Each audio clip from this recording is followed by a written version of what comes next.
नमस्ते, मैं रविकांत शर्मा आप सभी का स्वागत करता हूं। आज की योग कक्षा प्रारंभ करते हैं। एक वर्ड, एक उस प्रभु का, उस ईश्वर का नाम जो है ओम है, उस ओम के साथ शुरुआत करेंगे।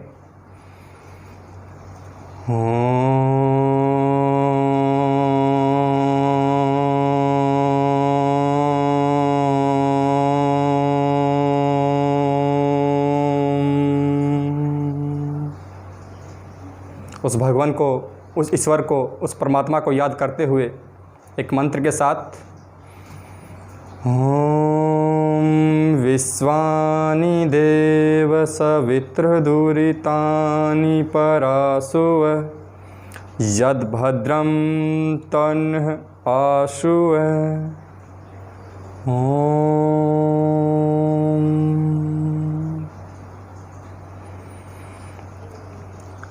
आज का हमारा विषय जानु शीर्षासन या जानु शीर्षासन।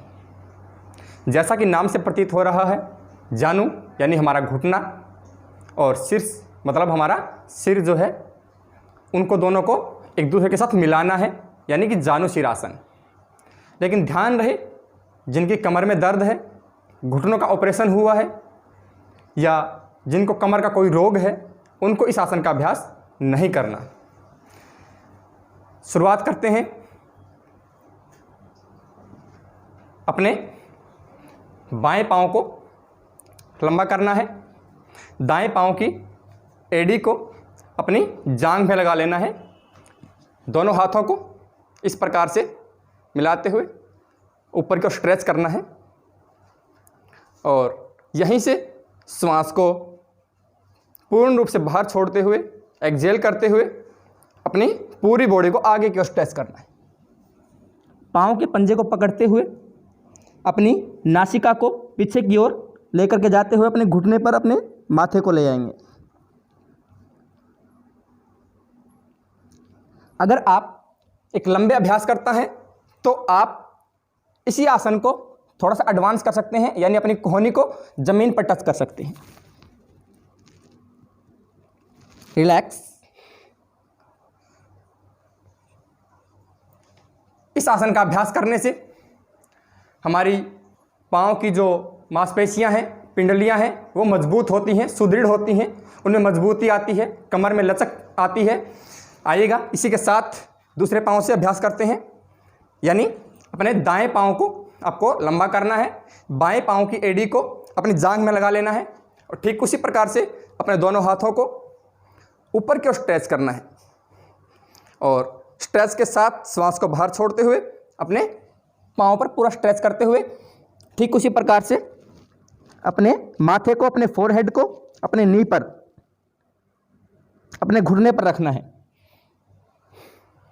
अगर आप लंबे समय से अभ्यास कर रहे हैं तो आप इस आसन का अभ्यास करीबन 30 सेकंड से लेकर के 3 मिनट तक आप इसका अभ्यास कर सकते हैं। और अगर आप इस अभ्यास के लाभ को जानना शुरू करेंगे तो उस समय आपको पता लगेगा कि इस आसन से हमें वो लाभ प्राप्त होते हैं जो कि आपने कभी सोचा भी नहीं होगा। जैसे कि घुटने का दर्द खत्म होता है, हमारे पाचन शक्ति बढ़ती है और सबसे अच्छी बात, जो अपने आप को सुंदर दिखाना चाहते हैं, अपनी सुंदरता बनाए रखना चाहते हैं, उनकी सुंदरता बढ़ती है, उनके चेहरे पर निखार आता है, उनके चेहरे पर जो झुर्रियाँ होती हैं वो दूर होती हैं और पाचन शक्ति अगर हमारी ठीक हो जाती है तो समझ लीजिएगा कि हमारे सभी रोग ठीक हो जाते हैं। और इसी के साथ हमारे वात के जितने भी रोग हैं, यानी कि वात पित्त कफ, जो कि 80 प्रकार के रोग होते हैं हमारे वात के, अगर 80 प्रकार के रोग हमारे ठीक हो जाते हैं तो हम आशा करते हैं कि हमारे शरीर में किसी प्रकार की कोई बीमारी नहीं रहेगी। तो इसी के साथ नमस्ते।